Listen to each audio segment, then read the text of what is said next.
You have to kind of feel for George. Not only is he losing his daughter to Brian, he's going to have to pay a pretty price tag to do the process. Did you catch the list of expenses just in that little clip? Moving furniture, electrical work, food costs, planting flowers, a new tux. Let's not forget the swans. And you know what? That just begins to bring the tip of the iceberg. I mean, he's going to have to fly family members, and he's going to have to pay for parking valet, and he's got all of these things. And you know what George is finding out? Weddings are expensive. How expensive? Well, I'm glad you might want to know that, because guess what? According to the poll that does surveys for weddings, the average cost of a wedding in America in 2019 was $24,723. Now, you're thinking, oh, well, we live in Virginia. It couldn't possibly be that bad here. Well, understand, Virginia was above average. The average cost of a wedding in Virginia last year, $29,196. Yeah, forget about college costs. You got to take out tuition grant just to get your daughter married at this point. Oh, my goodness, because guess what? That isn't even the biggest thing. You know what? If you want the expensive state, well, that would be go to Hawaii and get married. Hawaii, the average cost is $37,827, but they don't have the most expensive city. The most expensive city is actually New York City, where the average cost of a wedding is $76,944. My kids will be learning a mighty word. It's called elope. Okay, seriously. I mean, that's a lot of money. But if you want the bargain basement, if you want the chippa wedding, then you know what? All you have to do is move to Alabama, $17,216. Now, you do realize that all of these costs, they vary depending on what day you're going to get married, the month you're going to get married, because the most expensive month to get married, believe it or not, is October. You want a cheaper wedding? Fine, go get married in March. Nobody wants to get married in March. The weather's too unpredictable. How about day of the week? You know, I can get you a discount there because the most expensive day to get married, believe it or not, is Saturday. You know what the cheapest day to get married is? Tuesday. For some reason, nobody wants to get married on Tuesday. So here you go. If you're looking for the cheaper wedding, move to Alabama, get married on Tuesday in March, and there you go. You can have the cheapest wedding possible. The thing is, and I noticed a cringe on Matt's face back there because he has one son and one daughter, because when we start talking about these costs in our culture today and the American society, the bride's family consumes 85% of the price tag. You see, now you know I'm praising God. I've got 2 boys. Oh, yeah. No daughters. That's incredible. Now, just so you know, there's a lot of times when you talk about things from the Bible, people say, well, the Bible's out of date. I think most fathers of the bride would love for us to go back to the idea of biblical marriages and biblical weddings, because it worked a little bit different in biblical times. You see, according to Genesis 34:12, there was this thing called the bride price. Make the price for the bride and the gift I am to bring as great as you like, and I will pay whatever you ask me. Only give me the young woman as my wife. Now again, you have to remember that marriages in biblical times were arranged marriages. And when I call them arranged, it's not like they went down to Walmart and purchased the groom or the bride. It's not like that was a mail-order bride system. They were actually negotiated. So there was this big contract that was negotiated, and usually as part of the negotiation, here we go, usually as part of those negotiations, then you know what? Typically the bride would come with a dowry. Now, usually that would be property or livestock or something that the groom would get into this marriage and what the groom would get out of it. Because remember, at that time, I didn't make the rules, so please don't shoot me for this one, but I didn't make these rules. But at that time, women were not allowed to own property during biblical times. So that means the dowry went to the groom, and that became his possession, whether the marriage worked out or not. And so how the price tag on these contracts would depend on how big the dowry was, what the family status was, and so the groom would actually pay a price to the bride's family to enter into the contract. Wouldn't that be cool? So they're going to pay you for whatever you're giving them. And while I mentioned what this could be, it could the father of the bride would pick out the price tag, and you know what? It could be anything. listen to this price tag. 1 Samuel chapter 18, verse 25. Saul replied, say to David, the king wants no other price for the bride than 100 Philistine foreskins to take revenge on his enemies. Saul's plan was to have David fall by the hands of the Philistines. So you understand, while it's a setup, Saul said, how is that for a romantic wedding gift? I want scalps. I want you to go out and basically take out some of the Philistines, and the price for marrying my daughter, no money. Just bring me the scalps of these people. And so there is this negotiated price.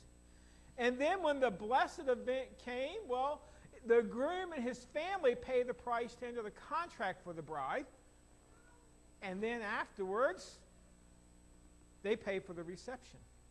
Now, the bride's family would pay for the ceremony in biblical times, but it was the groom that paid for the reception. Now, his family would take that responsibility, as shown in John chapter 2, verses 9 through 10. Then he called the bridegroom, he being the master of ceremonies, he called the bridegroom aside and said, everyone brings out the choice wine first, and then the cheaper wines, or the chipper wines, if you want to go with the Hans phrase there, the cheaper wine after the guests have had too much to drink, but you have saved the best until now. So I want you to see who got called when they were going to give the compliment about the good wine being at the end. It wasn't the bride, because her family wasn't responsible for the reception.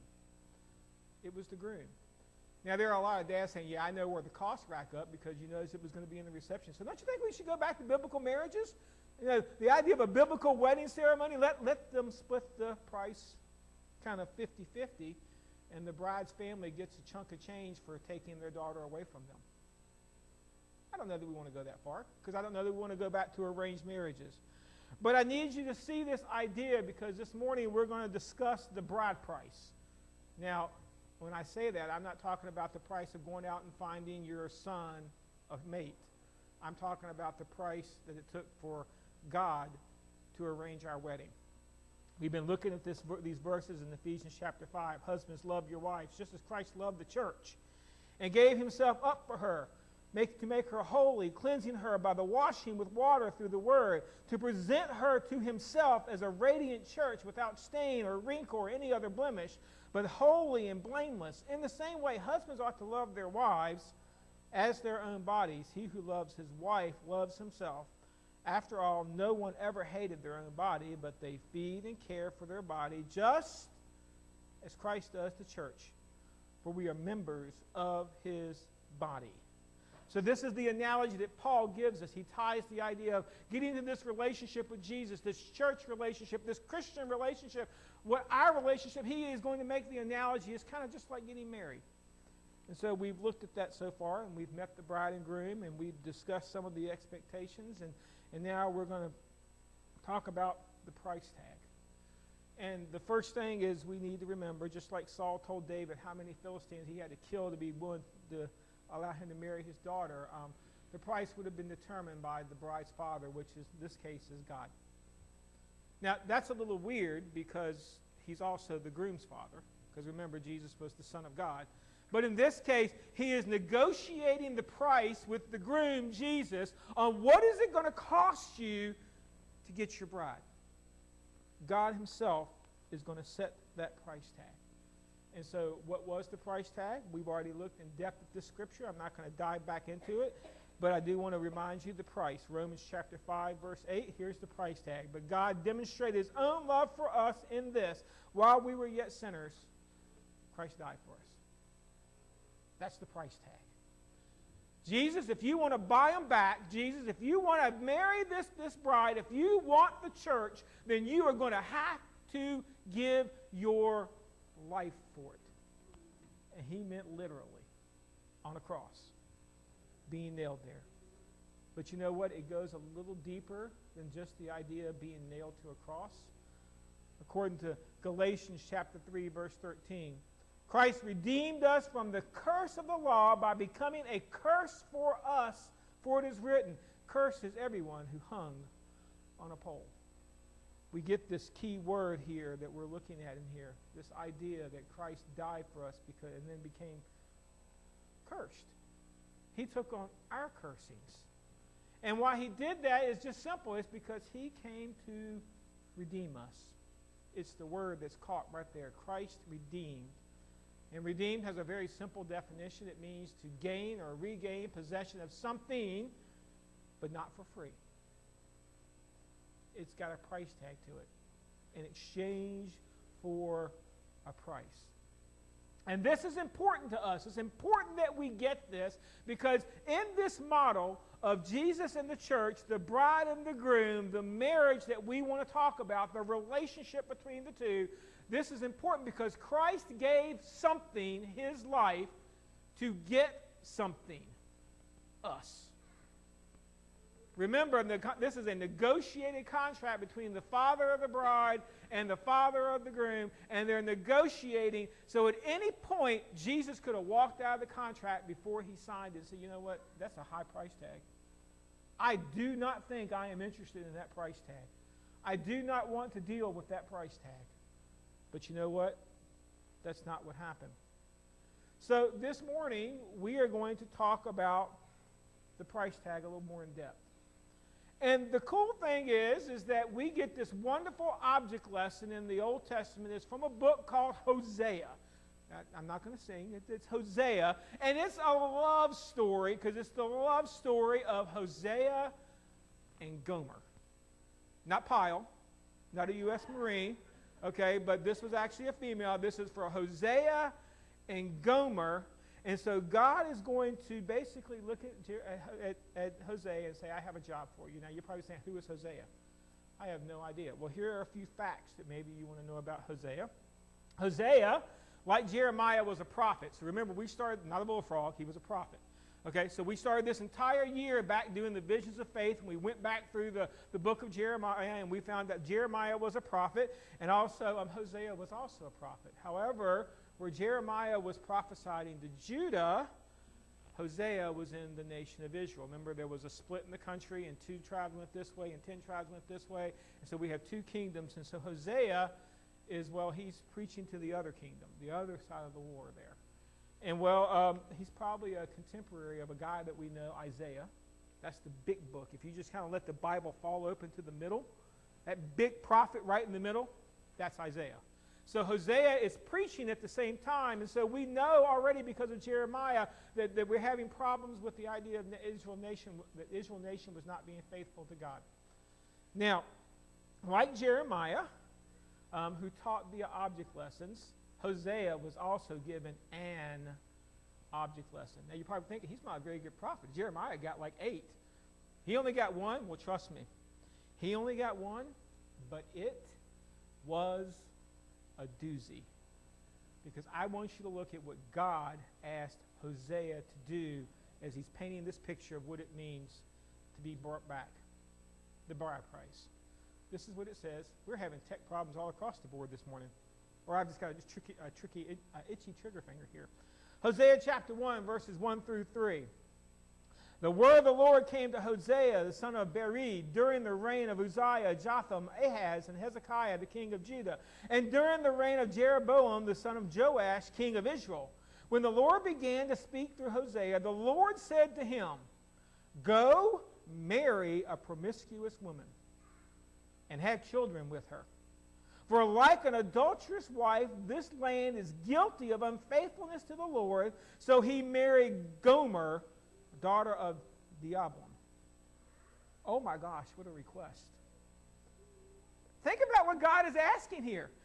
He calls Hosea aside and said, have I got a mission for you? Have I got a message for you? I want you to get married. And Hosea's probably thinking, that's not such a bad mission.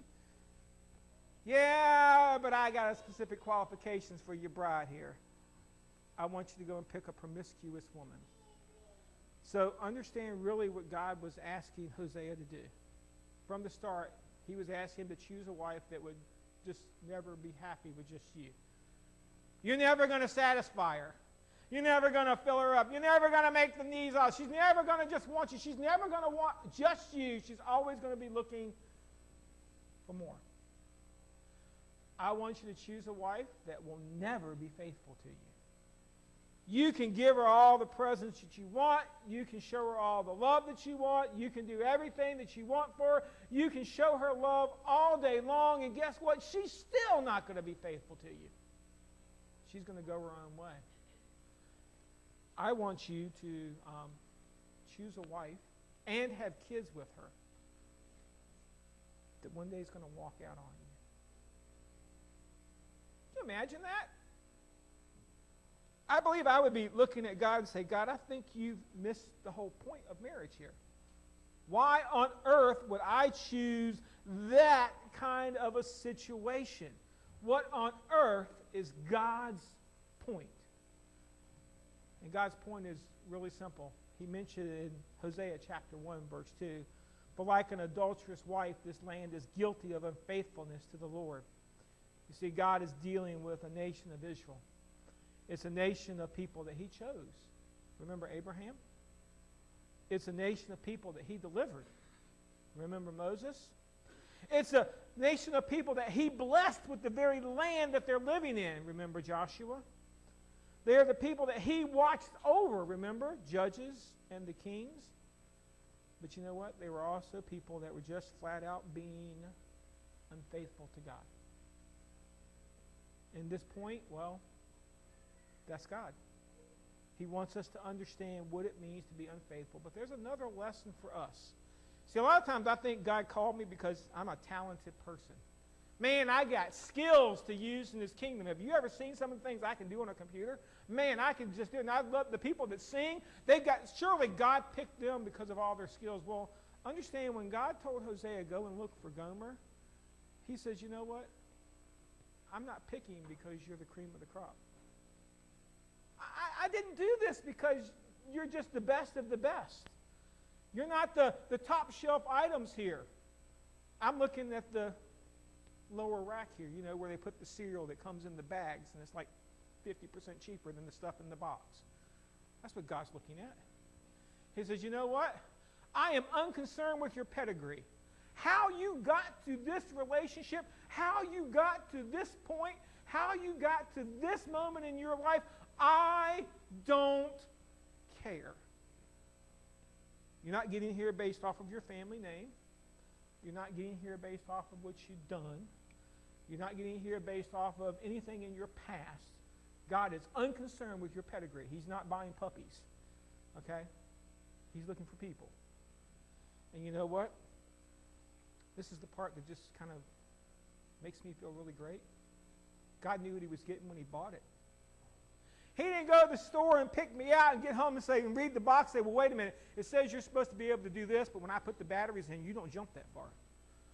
Okay? He doesn't look at me and say, wait a minute, you're supposed to be able to say 10 things, but this button only lets you say 8. God knew exactly what he was getting. I am not defective in God's eyes. I'm exactly what he went to the store to purchase. He knew what I was before he ever took me home and said, you know what, I want a relationship with you. Man, that's awesome.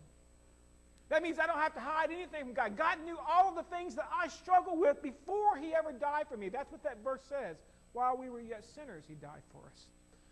God didn't wait for me to fix it. Now, let's be very honest. This is a tough object lesson. But straight up, what the next part of this object lesson is, I think I would just tell God, you've lost your mind. I don't know that I could do what God is about to ask Hosea to do. You see, because what does happen is Gomer does leave him. Gomer goes off to live her own life in spite of all the efforts that Hosea made. Gomer leaves, and then God looks at Hosea and says, hey, go buy her back. Huh? Go buy her back? What are you talking about? I mean, well, here's what you need to know about the story. Not only does she leave him, but she goes from just being a promiscuous woman to actually being a person that sells herself for money.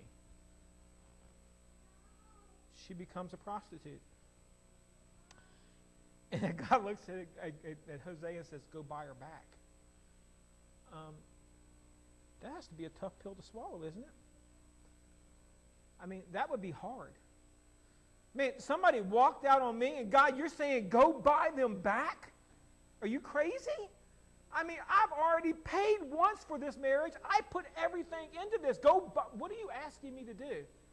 I want you to hear the full request, and then we'll talk about it. See, the full request is found in Hosea chapter 3, verses 1 through 3. The Lord said to me, go show your love to your wife again. Okay? Though she is loved by another man and is an adulteress, love her as the Lord loves the Israelites, though they turn to other gods and love the sacred raisin cakes. So I being Hosea, bought her for 15 shekels of silver and about a homer of lethal of barley. I don't know whether that was cheap or expensive. I'll be honest with you.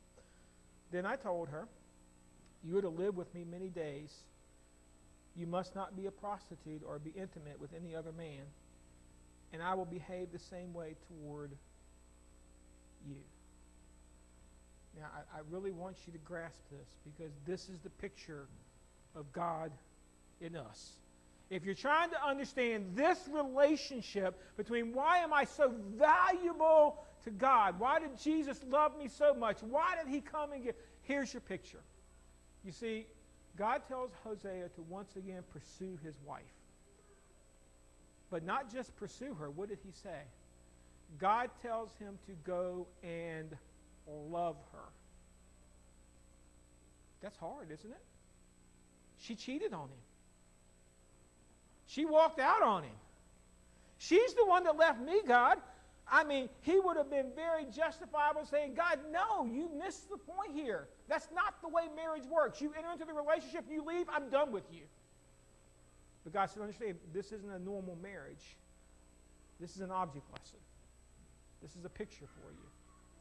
And so, love her in spite of the adultery. Now, this is important because he does not say, forget the adultery ever happened. He doesn't say that, you know what, don't do that. He said, you know what, you know what she is. You know what she's done. You know where she's been. You know how she's living her life. You know all about, you know this woman, and I am asking you, I am commanding you to love her in spite of what has happened. That's a big ask. You think you could do that? Honestly, I would struggle with that. I mean, this is talking about a level of forgiveness that I don't know that I have in me. But God did. And that's the picture. Now, it appears Gomer's lifestyle has landed her in a bit spot, because not only has she become promiscuous and she's been selling herself, now she's actually she's on the block to be sold as a slave. Thus, the first act of love Hosea has to do is go buy back her freedom. Man, what a picture of what Jesus did for us. Very first act of love is he had to make us free. We've heard a lot about people being made free in the news here lately. There's been a lot of civil unrest about what it means to be free. There's been a lot of what it means to be free, and let's forget about the civil stuff just alone, the way we've been dealing with the virus. And this whole year has been all about what's wrong with freedom. Now, in the culture that Hosea is living, you gotta really wrap your head around something.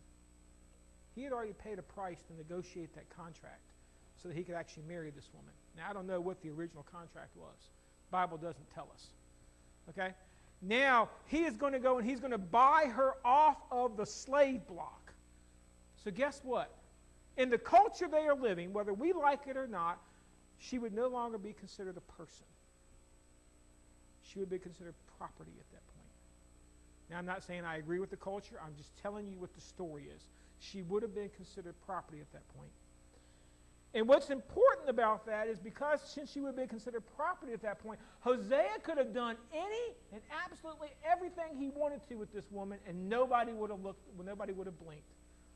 She had committed adultery. He could have taken her, he could have bought her off the block, taken her to the public square, stood her in the middle of the square, and stoned her to death, and nobody would have said anything. As a matter of fact, they might have picked up a stone and helped him. That's the culture we're talking about here. Again, I'm not saying I agree with it. I'm not saying it's the right culture, but I'm telling you that is the culture, and that's what makes what I'm about to show you so very amazing, because Hosea had a right. We talk a lot about our rights here. Hosea had a right to do whatever he wanted. He paid for her. He followed the instruction. He had been faithful. He could have done anything he wanted.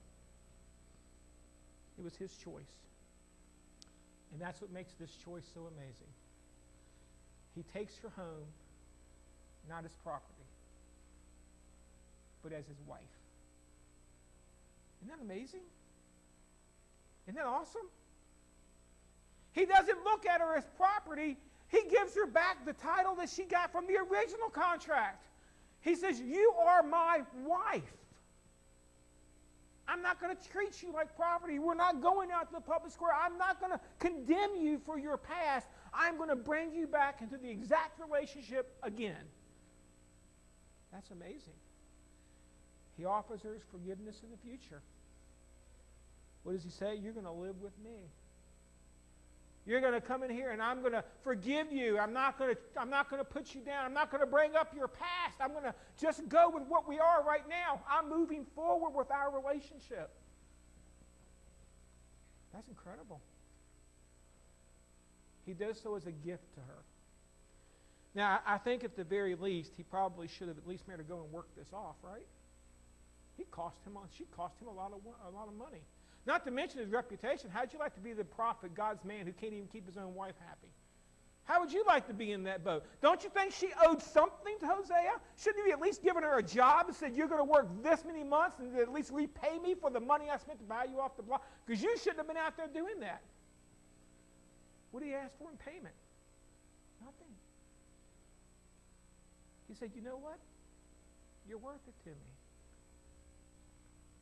I wonder how Gomer looked at him when he said this. You know what? You're coming home with me. I paid the price not once for you, but twice.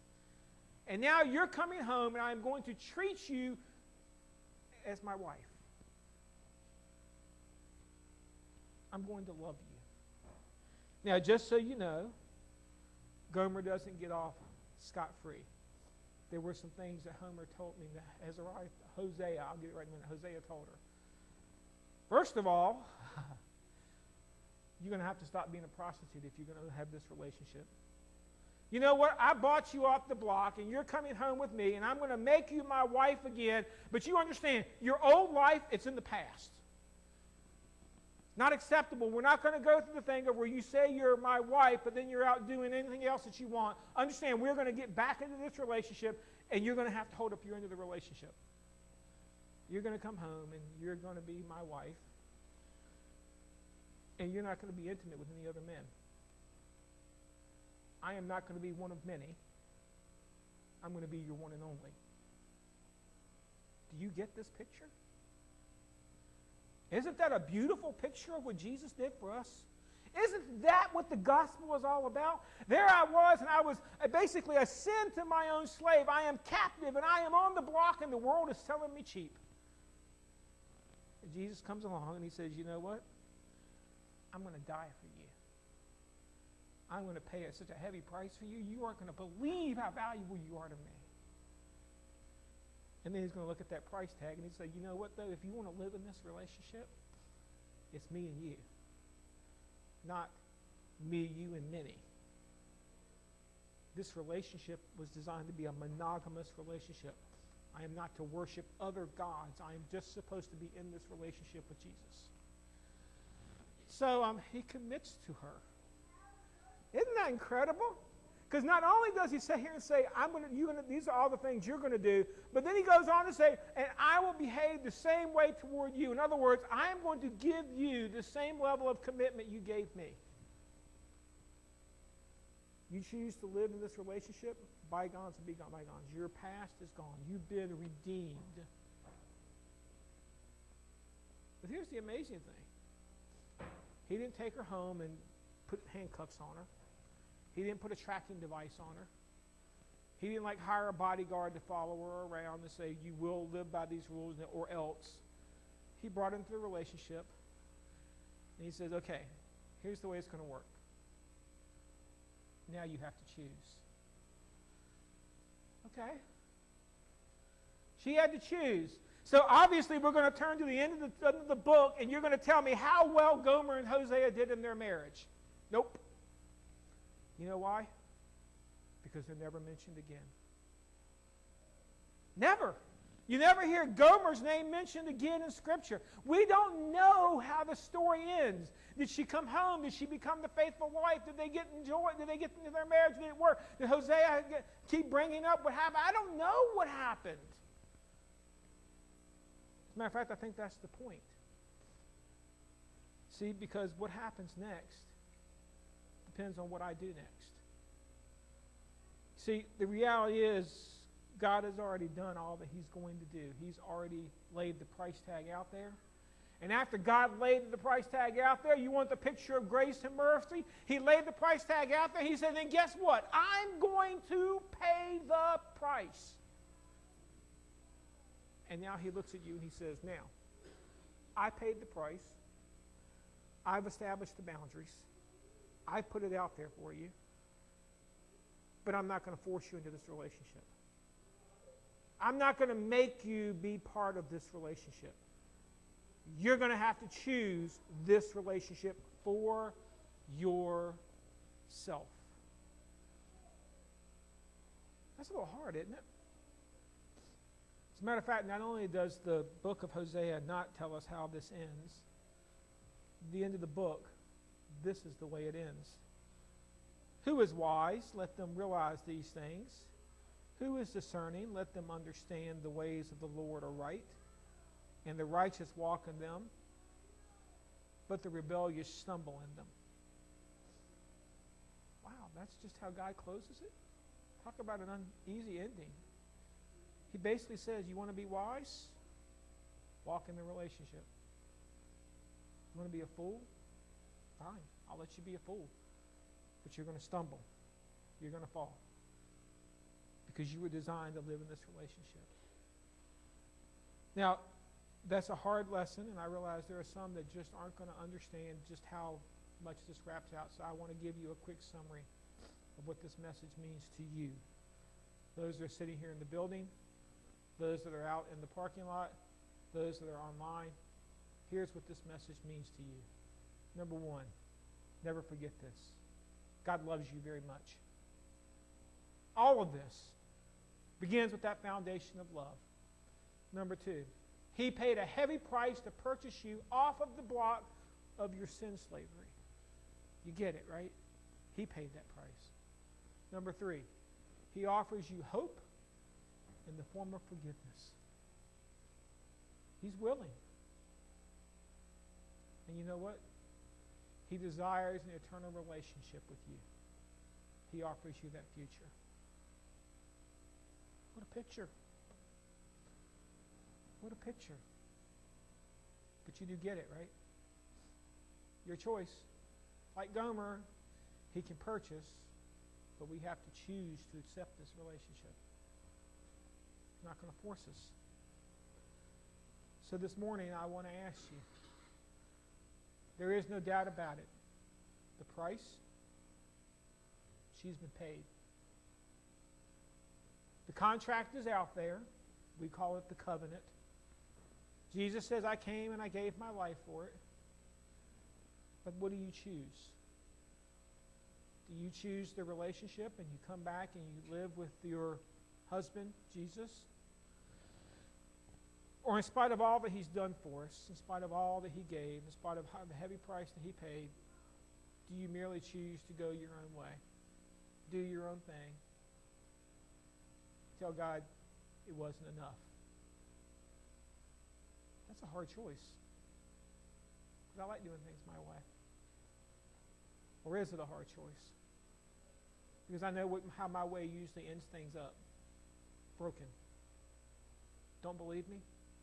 Look out in the world today. Do you not see the broken? Do you not see where doing things our own way is leading humanity? Can you not see it? The more we run from God and we try to live on that block, the more choices we make that pull us away. And God very easily says, come on home, folks. Choose.